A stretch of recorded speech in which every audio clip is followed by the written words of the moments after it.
Bonjour à tous, alors aujourd'hui je vous propose un exercice donc pour apprendre à utiliser les calculatrices et déterminer des probabilités dans le cas où la variable aléatoire suit une loi normale. Ici, on est donc sur les températures autour du lac Léman, donc au mois de juillet, et on nous dit que ces températures suivent la loi normale d'espérance 18,2 et d'écart type 3,6. Voilà.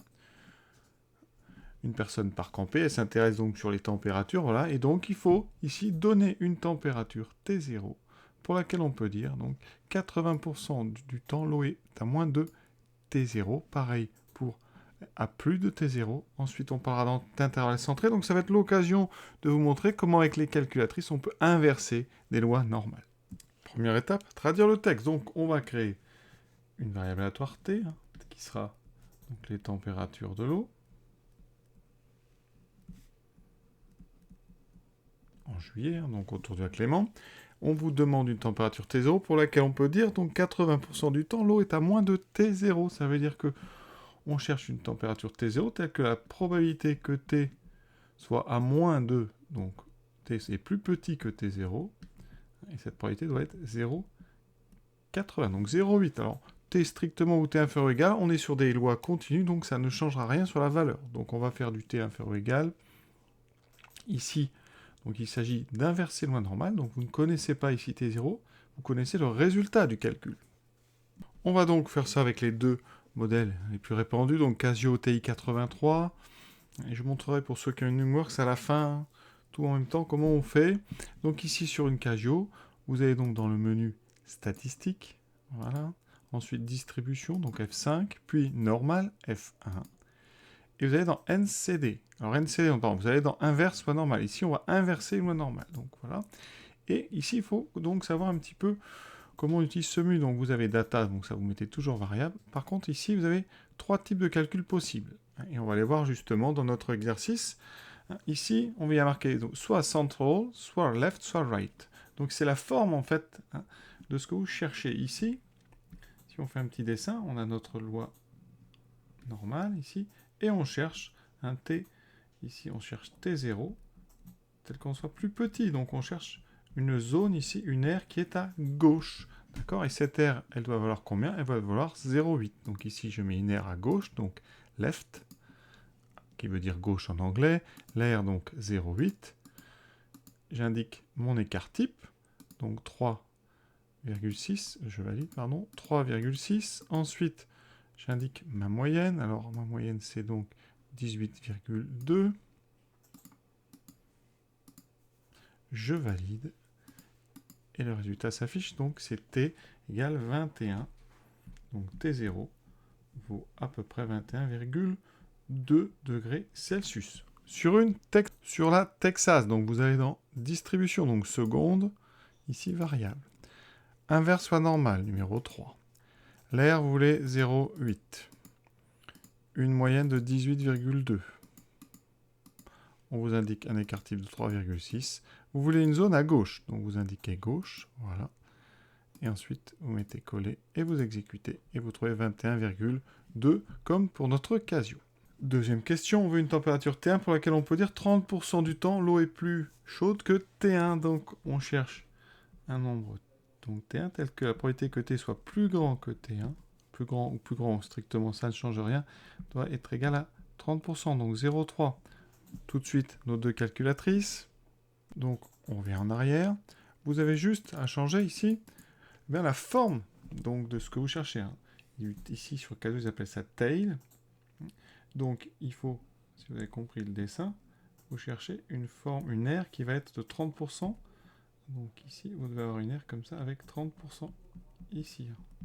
Donc c'est une aire à droite. Donc on va mettre du tail right.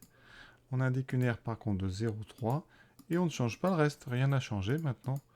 Voilà, et ça donne 20 degrés. Donc T1, c'est à peu près 20,1 degrés Celsius. Sur la Texas, donc on va sur distribution. Troisième, voilà. Tout est déjà rentré. Il suffit juste de changer l'air et la forme. Vous voulez une aire cette fois-ci qui est une zone à droite. On valide. Et vous trouvez 20,1, exactement comme sur notre Casio. troisième question. Donner un intervalle centré. Alors, qu'est-ce que c'est que ça? Un intervalle centré, c'est donc, vous avez votre fonction de densité, vous avez votre moyenne, ici, donc ça, c'est mu, hein, c'est donc 18,2, et vous cherchez un intervalle donc autour, donc symétrique par rapport à ça. Vous voyez donc exactement le fait que mu est au milieu, et donc vous cherchez un intervalle qu'on appelle donc centré, et cet intervalle, il doit donner une aire ici de 0,4, c'est-à-dire 40%. Alors, sur la Casio, donc, on revient en arrière, qu'est-ce qu'on change? La forme, vous voulez une forme ici centrée, vous mettez center, central.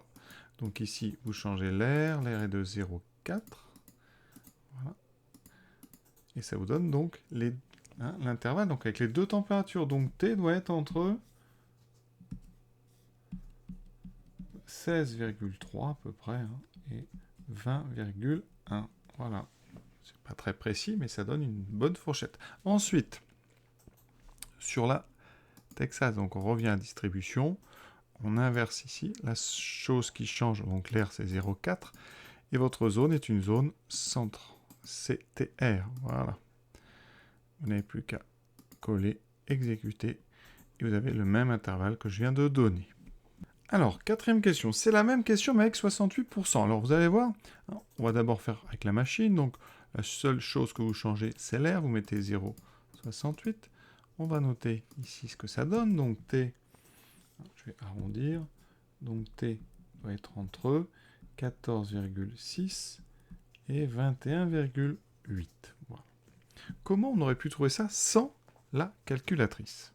Il faut savoir que il y a une règle qui s'appelle la règle des 3 sigma qui dit que la probabilité que T soit 1 sigma de la moyenne, donc mu moins sigma et mu plus sigma, bien cette probabilité, elle vaut à peu près, hein, 0,68. Vous avez une deuxième règle qui s'appelle la règle des 2 sigma. Si vous faites un intervalle centré autour de la moyenne de rayon 2 sigma, eh bien la probabilité d'être dedans, c'est à peu près 0,95. Et vous avez la troisième règle, la règle des 3 sigma, 0,99,7. Voilà. Nous, ici, on va regarder, on a 68, vous voyez, ça fait à peu près 68%. Donc ce 68%, il devait vous dire quelque chose. Donc on va calculer ici mu moins sigma. Ça fait donc 18,2 moins 3,6. Eh bien, vous faites 18 moins 3, ça fait 15,2 moins 6. On tombe sur 14,6. Et mu plus sigma, ça fait 20, donc 18,2 plus 3,6, ce qui fait effectivement 21,8. Donc, on aurait pu appliquer directement le cours. Hein. La probabilité donc, que T soit entre mu moins sigma et mu plus sigma, hein, eh bien, elle est forcément à peu près égale à 0,68. Hein. C'est la règle. Hein. Alors, moi, je l'appelle la règle des 3 sigma. D'accord ? Et donc, on pouvait comme ça répondre sans calculatrice à cette question. Hein. Quand on a donc ici notre fonction de densité, ici, votre axe de symétrie, il est en mu, l'espérance. Ensuite, si vous enlevez un écart-type à gauche, vous avez mu moins sigma. Si vous rajoutez un écart-type à droite, vous avez mu plus sigma. Eh bien, je rappelle, l'aire de cette zone ici, eh bien, c'est à peu près 0,68. Dernière question. Donc, même question avec 95%. Donc, on va essayer d'être complet cette fois-ci. Donc, on cherche quoi? On cherche T1. Alors non, on a déjà pris T1. Donc, T2 et T3. Telle que la probabilité donc d'être entre T2 et T3, cette probabilité, elle doit valoir 0,95%, pardon, 0,95, donc 95%, et on sait que T, donc T2, T3, cet intervalle-là, il a pour milieu, a pour centre, notre espérance, donc mu égale à 18,2. D'accord? Donc ce qu'on va remarquer, eh bien, c'est qu'on sait, et je l'ai encore écrit, il est encore là, hein, la probabilité d'être entre mu moins 2 sigma et mu plus 2 sigma est de 0,95. Donc, il suffit de prendre, donc, mu moins 2 sigma pour T2, ce qui fait donc 18,2 moins 2 fois 3,6, ce qui fait 18,2 moins donc 7,2. Et donc on trouve 11. Et ensuite pour T3, on va prendre mu plus 2 sigma. Donc 18 plus 7,2 qui fait 25,4. On vérifie tout de suite à la machine. Donc voilà, on veut un intervalle centré avec une R à 0,95. On valide et on a 11,1 et 25,25. Alors vous allez me dire pourquoi on ne trouve pas 11,1 et 25,26. Alors c'est tout simplement parce que la règle en fait c'est pas la règle des 95%. En fait c'est 95,3. Je vais vous le montrer ici. On va revenir en arrière. Donc distribution, loi normale, NCD. Si je prends donc la loi normale centrée réduite, si je regarde entre moins 2 et 2, d'accord? Donc je mets 2 ici. Voilà, je prends la loi donc d'écart type 1 et de moyenne 0. Et là, j'ai en fait 0,954. Donc c'est pas exactement 95%. On arrondit pour que ça soit pratique et commode. Donc ici, si vous voulez retrouver exactement votre 11 et votre 25,4, il faudrait faire une règle des 95,4. D'accord? Donc on va regarder tout de suite. Distribution normale, inverse. Donc je mets centrale à 0,95. Donc 0,95, 4, 0,954. Donc ensuite, je remets mon écart type 3,6. Mon espérance à 18,2. On valide. Et vous voyez, j'ai 11,01 et 25,4. Voilà, là je les ai. Alors, nous on garde, pour plus de commodité, 95%, mais c'est 95,4. Voilà. Et c'est pareil pour 68, si vous regardez, c'est pas exactement la règle des 68%. Alors comment on peut savoir? Mais on va juste prendre la loi normale. On prend une loi normale, donc, si vous voulez la règle donc, des 1 sigma, vous faites l'intervalle moins 1, 1, mais pour la loi normale, centrée réduite. Donc, voilà. Et là, vous avez 68,26. Donc en fait, c'est la règle des 68,3% plutôt que 68%. Donc c'est pour ça qu'on ne retombe pas avec la calculatrice sur les valeurs exactes, enfin sur les valeurs vraiment, parfois une petite différence à cause justement de cette petite approximation qu'on fait. Donc certains appellent ça la règle des 68, 95, 99,7, mais il faudrait plutôt dire la règle des 68,3, 95,4 et 99,7. Pour le 99,7, je vais quand même vous le montrer. Ici, vous prenez donc la loi centrée réduite. Au lieu de mettre moins 1 et 1, vous mettez moins 3 et 3. Et vous avez ce 99,7 qui apparaît. Voilà. Voilà, donc l'exercice ici est terminé. Alors, je vais finir quand même pour ceux qui ont une Numworks. Donc, on va regarder comment ça fonctionne. Nous voici donc sur le menu donc, de notre Numworks. Vous avez ici plein de petits icônes. Vous allez sur Proba, voilà. Ensuite, vous indiquez loi normale. Ensuite, vous allez vers la droite. Vous mettez mu, sigma, c'est très simple. Vous allez sur suivant. Et tout est là. Donc, soit, si vous cherchez la réponse à la première question, on avait P de t plus petit que égale 0,8. Donc, vous voyez, j'ai mis 0,8 ici. Je l'indique et je valide mon 0,8. Et vous voyez, ça me met 21,22. Si vous voulez 0,3, comme pour la deuxième question, mais avec un intervalle à droite, vous voyez, la forme ici n'est plus bonne. Je vais donc aller sur la zone du petit dessin.